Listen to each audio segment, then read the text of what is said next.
Lanjut untuk dokumen 6 itu nota kredit, maka masuknya di dalam general journal karena dia tidak bisa masuk di dalam jurnal-jurnal lainnya.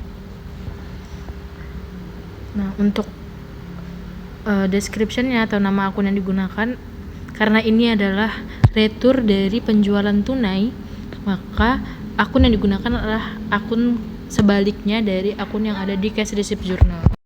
Hanya saja berbeda di bagian sales of merchandise-nya. Jika waktu transaksi penjualannya dia menggunakan akun penjualan atau sales of merchandise, maka ketika dia retur yang digunakan adalah akun sales retur karena dia retur penjualan kan, maka akun yang digunakan adalah sales retur.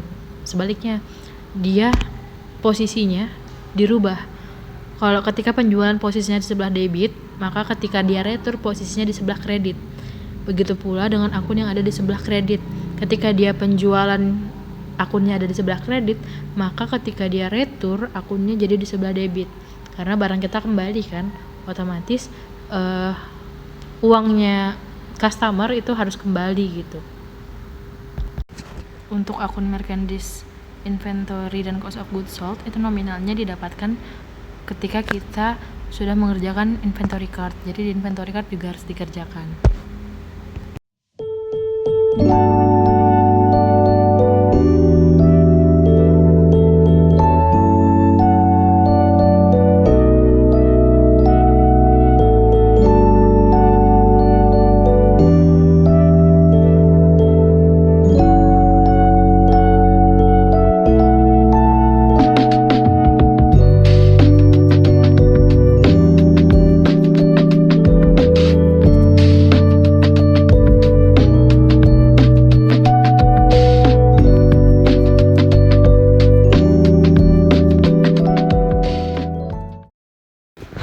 Ketika kita mengerjakan inventory card, karena barang kita kembali, otomatis barang kita itu jadi bertambah, kembali masuk gitu. Maka kita masuknya di bagian in, dan harga yang dicatat di dalam inventory card itu adalah harga terakhir yang ada di balance-nya.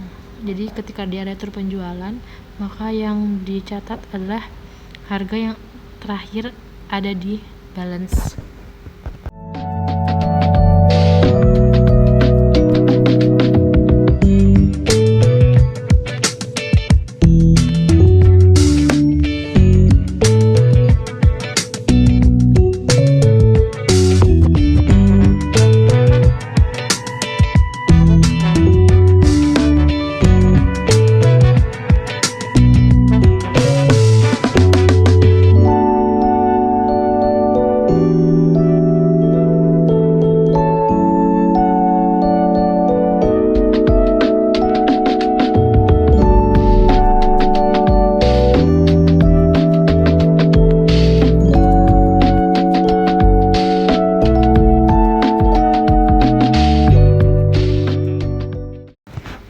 Lakukan hal yang sama juga untuk di inventory card yang kedua di Lenovo Yoga-nya. Karena barangnya kembali, maka otomatis barang kita jadi bertambah lagi, maka masukannya di kolom in. Harganya juga ikut harga terakhir yang ada di balance, karena ini adalah retur penjualan.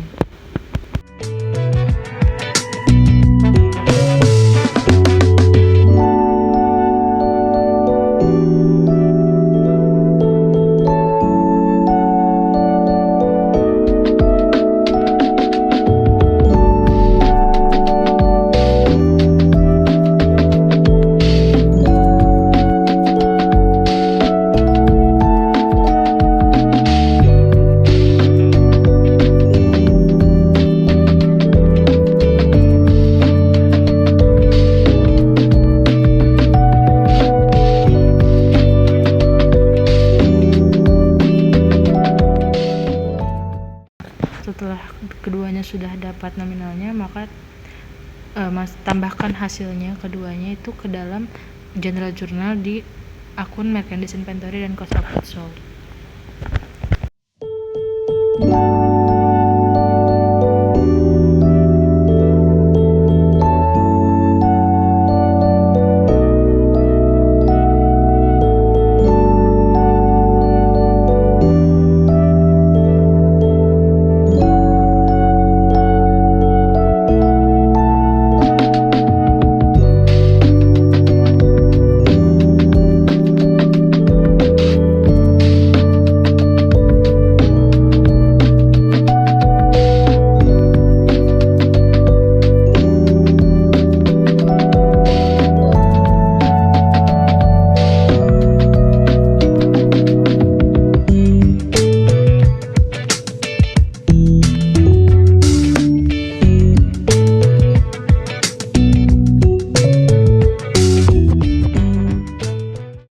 Lanjut ke dokumen 7, itu bukti pengeluaran kas, maka masuknya di dalam cash payment journal.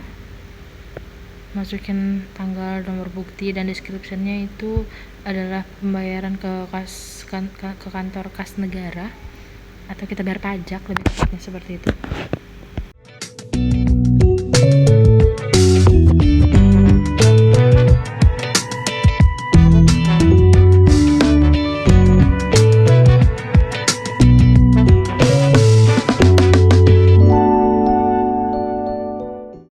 Yang sudah pasti keluar adalah uangnya, kas. Maka cash in bank-nya ada di sebelah kredit dengan nominal 25 juta. Kemudian tinggal kita sesuaikan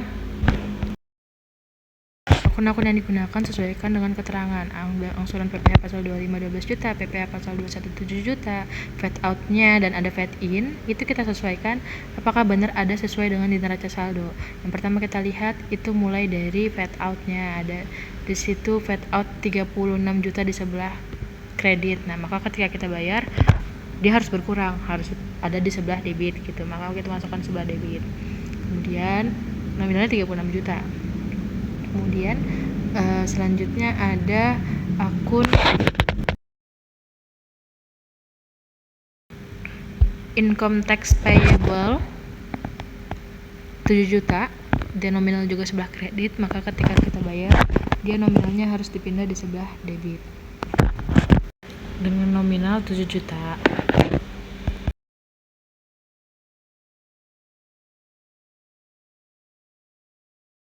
Kemudian selanjutnya ada VAT in, itu nominalnya awalnya di sebelah debit, maka ketika kita bayar dia nominalnya harus dipindah di sebelah kredit sebesar 30 juta. Serta kita juga membayar angsuran PPh pasal 25 karena kita bayar duluan gitu kan sebelum ditagih, maka itu termasuk ke dalam prepaid income tax atau angsuran PPh pasal 25. Bahasa Indonesianya uang muka gitu ya, uang muka PPh pasal 25. Pajaknya belum terjadi tapi kita udah bayar duluan. Nah, itu dinamakan dengan prepaid tax. Kita udah bayar sebesar 12 juta. Sehingga kalau ditotalkan itu balance antara debit dan kreditnya.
Kemudian untuk di dokumen transaksi selanjutnya itu bukti memorial, karena bukti memorial dia tidak bisa masuk di dalam jurnal-jurnal lainnya, jadi cuma bisa masuk di general journal. Nah di sini bukti memorialnya itu sebab dari lakukan penghapusan piutang yang sudah kita cadangkan. Jadi kita hapus piutang yang sudah kita cadangkan sebelumnya terhadap toko tulis, karena toko tulis sebesar 24 juta karena toko tulis itu bangkrut, dia maka tidak bisa melunasin.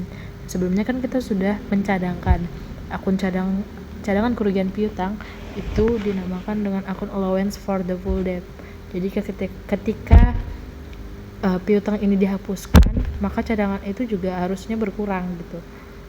Kalau cadangan kan artinya kita masih mencadangkan doang nih, belum dihapus. Nah ketika sudah dinyatakan bangkrut, maka baru kita hapus tuh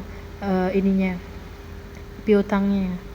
Maka akunnya allowance for the full debt-nya di sebelah debit, yang awalnya dia saldonya sebelah kredit, maka ketika kita pakai cadangannya dia harus berpindah di sebelah debit, dan kreditnya adalah piutang karena piutangnya harus berkurang, kan sudah kita hapuskan gitu. Piutangnya siapa? Toko tulis. Setelah kita masukin berapa nominal piutang yang dihapuskan, baru kita masuk ke dalam SLAR-nya atau subsidiary ledger account receivable untuk mencatat bahwa piutangnya si toko tulis ini tadi kita hapuskan sebesar 24 juta. Jadi nanti dia sudah tidak ada saldo lagi si toko tulis ini tadi.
Dokumen selanjutnya itu adalah faktur penjualan, tapi lihat dari kepala dokumennya itu PT Merah dan kepada yang terhormat adalah PT Kiki, sehingga ini adalah faktur penjualan bagi PT Merah dan faktur pembelian bagi kita sebagai PT Kiki.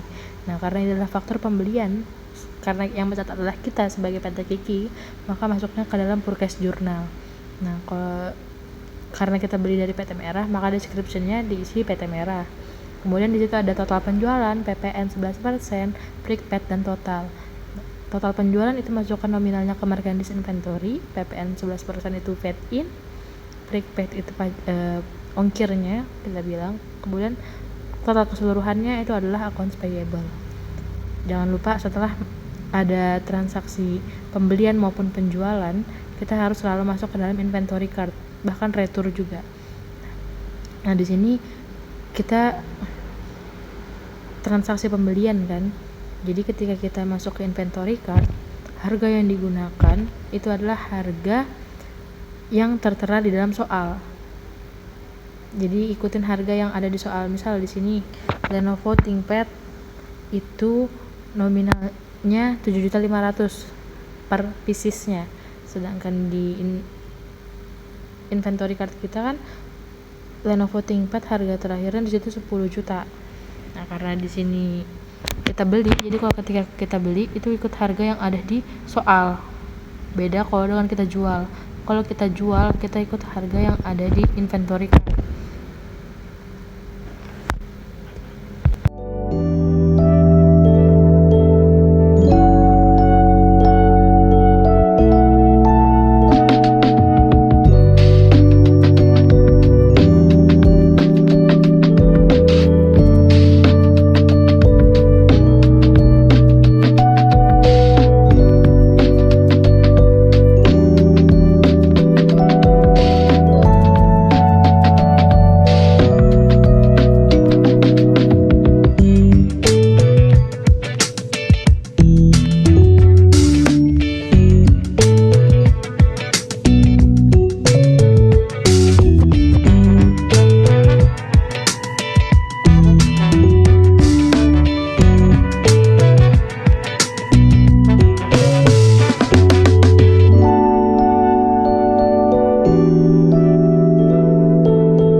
sama untuk inventory card yang kedua dengan cara yang sama, karena kita beli otomatis barang kita itu masuk in, dan di balance nya itu otomatis bertambah, kuantitas yang di balance bertambah dengan kuantitas yang ada di in, kemudian amount yang ada di balance bertambah dengan amount yang ada di in, terakhir baru kita cari price buat di balance. Itu price nya adalah dengan cara amount dibagi kuantitas yang barusan kita catat di bagian balance.